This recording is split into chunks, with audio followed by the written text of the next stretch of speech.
nung mix, wala pa nung MTV, wala pa nung internet, wala pa nung iPod o MP3, wala pa nung cable, wala pa nung cellphone, wala pa rin CD o DVD, meron lang Betamax.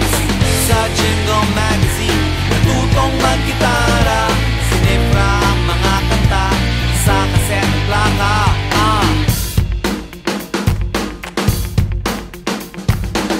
Mula sa himig ni Pepe Smith, nag-boom si Wally Gonzales, lumaki sa layaw ni Mike Hanopol, bumalik ang kwago ni Bosio. Kumusta mula sa Maria Capra, umistambay si Heather sa bahay ni Gary Granada, ng bagong lumad ni Joey Ayala. Nagreklamo si Chicoy Pura sa balita ng asin, ang anak ni Ka Freddy kinontra ni Andrew Abraham.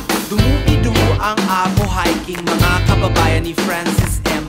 Peputi nga sa hotdog, no si Balasi Sampagi. Wala pa nung mix, wala pa nung MTV, wala pa nung internet, wala pa nung iPod o MP3, wala pa nung cable, wala pa nung cellphone, wala pa rin CD o DVD, meron lang Betamax. Sa Jingle Magazine, natutong mag-gitara, sinifra ang mga kanta sa cassette plaka.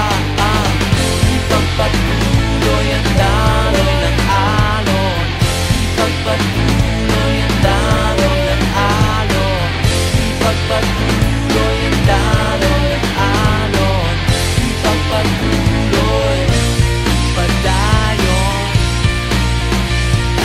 Baby, baby, Ricky J, musikahan ni Ryan Rai, umiskul kukul kay Tito Vic and Joey, sumayaw sa VST, umataw kay Gary V, bumilad sa balad ni Martin Rivera, request sa DJ ni Sharon Cuneta, nangako sa'yo si Ray Valera. Salamat sa Tadon, ang tatay ko si Jack Sikat, siyempre ni Binky Langpano, nangarap ang identity crisis. Huwag kalimutan ng Woods, namatay sa ingay ng dead ends, never meant to be betrayed sa XPNU at Club Dread. Wala pa nung mix, wala pa nung MTV, wala pa nung internet, wala pa nung iPod o MP3, wala pa nung cable, wala pa nung cellphone, wala pa rin CD o DVD,